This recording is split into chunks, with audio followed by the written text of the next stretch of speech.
ఇంట్లో 2 రోజులు రెస్ట్ తీసుకుందామని వస్తే మా డాడీ మేడారం తీసుకుపోతాడు పొద్దున్న 4 గంటలకు లేపి. మాకైతే 40 కిలోమీటర్స్ ఉంది ఇక్కడ నుంచి, ఒక 1 అవర్లో వెళ్తాం. బస్ స్టాండ్కి పోతున్నాం ఇప్పుడు. ఇంకా అదే వరంగల్ నుంచి అయితే 95 to 100 కిలోమీటర్స్ వస్తుంది. హైదరాబాద్ నుంచి అయితే 250 కిలోమీటర్స్ వస్తుంది ఆల్మోస్ట్. మేమైతే మార్నింగ్ 4:30 వరకు బస్ స్టాప్కి పోయినాం, కానీ ఒక్క బస్ కూడా ఆపలేదు. ములుగు నుంచి అయితే అస్సలు లేకుండే. హన్మకొండ నుంచి వచ్చేవైతే డైరెక్ట్ బస్సెస్ ఉన్నాయి, అన్ని స్పెషల్ బస్సెసే. ఆ స్పెషల్ బస్సెస్లో ఏంటంటే కండక్టర్ ఉండడు, డైరెక్ట్గా హన్మకొండలోనే టికెట్ తీసుకొని డైరెక్ట్ నాన్ స్టాప్ మేడారం అన్నమాట. ఇంకా మేమైతే ములుగు నుంచి ఒక టాటా మ్యాజిక్ మాట్లాడుకొని వెళ్ళినాం. ఇంకా ఈ మేడారం జాతర అయితే ఎవ్రీ 2 ఇయర్స్కి ఒకసారి సెలబ్రేట్ చేస్తారు. అంటే 2022లో అయింది, 24లో అయింది, మళ్ళీ ఇప్పుడు 26లో అవుతుంది. అండ్ మధ్యలో ఎవ్రీ ఇయర్ మినీ జాతరలాగా కూడా చేస్తారన్నమాట. మేమైతే ఒక 40 మినిట్స్లో మేడారం రీచ్ అయిపోయినాం. అప్పటికే ఫుల్ ట్రాఫిక్ ఉండే ఆల్రెడీ. ఈ ఇయర్ మేడారం జాతర మెయిన్ డేట్స్ అయితే 28th జనవరి నుంచి 31st జనవరి వరకు. కానీ చాలా మంది అయితే ముందు డేసే వెళ్తూ ఉంటారు. ఆ 4 days వెళ్ళడం అయితే చాలా కష్టం. మేమైతే ఒక 40 మినిట్స్కి మేడారం అయితే రీచ్ అయిపోయినాం. ఆల్మోస్ట్ 6 వరకు మేడారం అయితే వచ్చేసినాం. ఇంకా ఇక్కడ కనిపిస్తుంది కదా, ఇదే జంపన్న వాగు. అంటే మేడారంలో ఉండే మెయిన్ లేక్ ఇదే జంపన్న వాగు. ఇది మెయిన్ 4 daysలో అయితే వాటర్ రిలీజ్ చేస్తారు ఇక్కడ. ఈ మేడారం ఇదంతా అయితే ఆల్మోస్ట్ ఏటున్నగరం ఫారెస్ట్కి చాలా దగ్గరే ఉంటుంది, ఏటున్నగరం వైల్డ్ లైఫ్ శాంచురీకి. మార్నింగ్ 6:37కి కూడా ఫుల్ ఫాగీ ఉండే, ఫుల్ చలి ఉండే అసలు. మేమైతే 7కి డైరెక్ట్గా దర్శనంకి వెళ్ళిపోయినాం. ఇంకా ఈ సమ్మక్క సారలమ్మ దేవతలకైతే యాక్చువల్గా ఒక హిస్టరీ అయితే ఉందంట, నాకు కూడా అంత కరెక్ట్గా తెలియదు. యాక్చువల్గా సమ్మక్క సారలమ్మ అయితే ఒక ట్రైబల్ కమ్యూనిటీకి సంబంధించిన వాళ్ళు. పగిడిద్ద రాజు అయితే సమ్మక్కని మ్యారీ చేసుకున్నారు. వీళ్ళిద్దరికి పుట్టిన చిల్డ్రనే సారలమ్మ ఇంకా జంపన్న.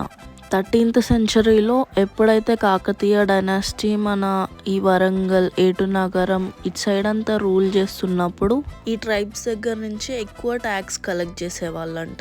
కాకతీయాస్కి అగేన్స్ట్గా వీళ్ళందరూ ఫైట్ చేశారంట. ఆ ఫైట్లో జంపన్న ఇంకా పగిడిద్ద రాజు అయితే చనిపోయారంట. దానివల్లనే అక్కడున్న లేక్కి జంపన్న వాగు అనే నేమ్ అయితే వచ్చింది. దాని తర్వాత సమ్మక్క సారలమ్మ కూడా ఆ ఫైట్లో చనిపోయారు. అందరు పీపుల్ నమ్మేది ఏంటంటే వాళ్ళకి చాలా పవర్స్ ఉన్నాయి, అనుకున్నది జరుగుతుంది అని చెప్పి ఇలా నమ్ముతూ ఉంటారు. ఇలా ఎవ్రీ 2 ఇయర్స్కి అయితే ఒకసారి జాతర చేయడం స్టార్ట్ చేశారనమాట. లాక్స్ ఆఫ్ పీపుల్ అయితే జాతరకు వస్తూ ఉంటారు. ఫస్ట్ టైం వచ్చిన వాళ్ళు కోరికలు కోరుకొని నెక్స్ట్ 2 ఇయర్స్కి వచ్చే జాతరలో అవన్నీ తీరితే నీకు ఎత్తుతులా బంగారం ఇస్తామని. బంగారం అంటే ఇక్కడ బెల్లం అని అర్థం. ఇక్కడ సమ్మక్క సారలమ్మకి మనం బెల్లం ప్రసాదంగా ఇస్తాం. మనం ఎంత వెయిట్ ఉన్నామో అంత కేజీ ఆఫ్ బెల్లం అయితే ఇక్కడ ప్రసాదంగా ఇస్తాం అన్నమాట. ప్రసాదాలన్నీ ఇచ్చినాక ఇంకా మేకలు కోయడం, యాటపోతులు కోయడం, కోళ్ళు కోయడం, దాన్ని అక్కడే కుక్ చేసుకొని తిని రావడం. దర్శనం అయిపోయాక కాసేపు అలా ఫారెస్ట్లో టైం స్పెండ్ చేసి అయితే వస్తాం. ఇంకా మీరు చూస్తున్నారు కదా క్రౌడ్ ఎంత ఉందో. ఇది ఆల్మోస్ట్ మార్నింగ్ 7 AM. ఇప్పటికే అసలు క్రౌడ్ ఘోరంగా ఉండే. మేము గద్దెల దగ్గర వరకు కూడా వెళ్ళలేకపోయాం అసలుకి. బయట నుంచి అలా మొక్కుకొని వచ్చేసాం. ఇక్కడ కనిపిస్తున్న ఆర్చెస్ అన్నీ ముందు అయితే లేకుండే, ఇవన్నీ ఈ ఇయరే కన్స్ట్రక్ట్ చేశారు, ఈ ఇయర్ రెనోవేట్ చేశారు మేడారం అంతా. యాక్చువల్గా ఒకసారి గూగుల్లో అయితే వెళ్ళి చూడండి, పాత ఉన్నప్పుడు మేడారం ఎలా ఉందో. మొత్తం ఎల్లో కలర్ గద్దెలు ఉంటుండే రౌండ్గా. అప్పుడు చాలా ట్రెడిషనల్ ఉంటుండే. నాకైతే ఎందుకో అప్పుడే నచ్చింది అనిపించింది ఇప్పుడు కన్నా కూడా. మేము 7కి పోయినాం కదా, ఆ టైంకే ఫుల్ రష్ వచ్చిండే అంట. మార్నింగ్ 6 వరకు గద్దెల లోపల అమ్మవారి దగ్గర వరకు కూడా పోనిచ్చిండ్రంట. ఇంకా ఇలా అయితే మా మేడారం దర్శనం అయితే చేసుకున్నాం. ఇంత రష్ ఉండే. మీరు రావాలనుకుంటే ఒకసారి ఆలోచించి అయితే రండి. ఎందుకంటే మెయింటెనెన్స్ అయితే చాలా తక్కువ ఉంది అనిపించింది నాకు. చిన్న పిల్లలు కానీ ఓల్డ్ ఏజ్ కానీ వీళ్ళందరూ ఉంటే కొంచెం ఆలోచించి రండి. ఇక్కడైతే మాకు ప్రసాదం దొరికిందన్న సంతోషంలో అయితే ఉన్నాం మేము. ఇది అయిపోయాక ఇంకా కోడిని తీసుకొని దాన్ని మొక్కి కట్ చేపించి కుక్ చేసుకొని తినడానికైతే వెళ్ళాము. ఇంకా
ఇక్కడ మీకు కనిపిస్తుంది కదా బెల్లం, ఇదంతా ప్రసాదం అన్నమాట. మనం కొనుక్కొని ప్రసాదం అక్కడ పెట్టి మళ్ళీ మనం ప్రసాదం తీసుకొని వస్తాం అక్కడ ఉన్న బెల్లం.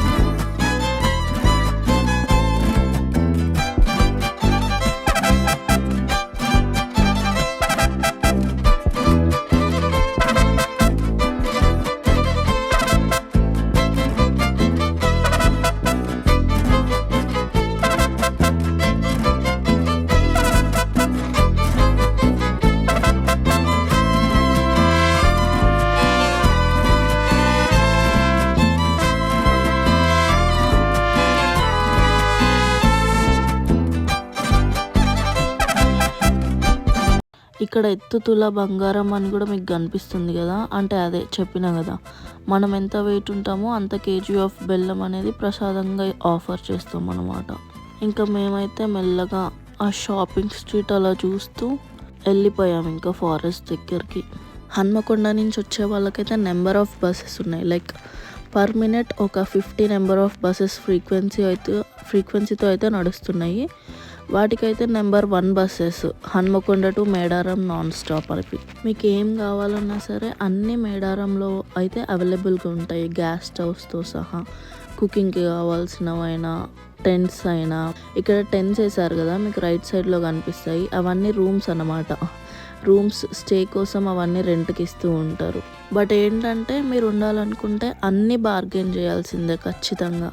మేమైతే ఇంకొక కట్టెల పొయ్యి సెట్ చేసుకొని కుక్ చేసుకొని హ్యాపీగా తినేసి మళ్ళీ ఈవినింగ్ 4 వరకు అయితే ఇంటికి వచ్చేసినాం.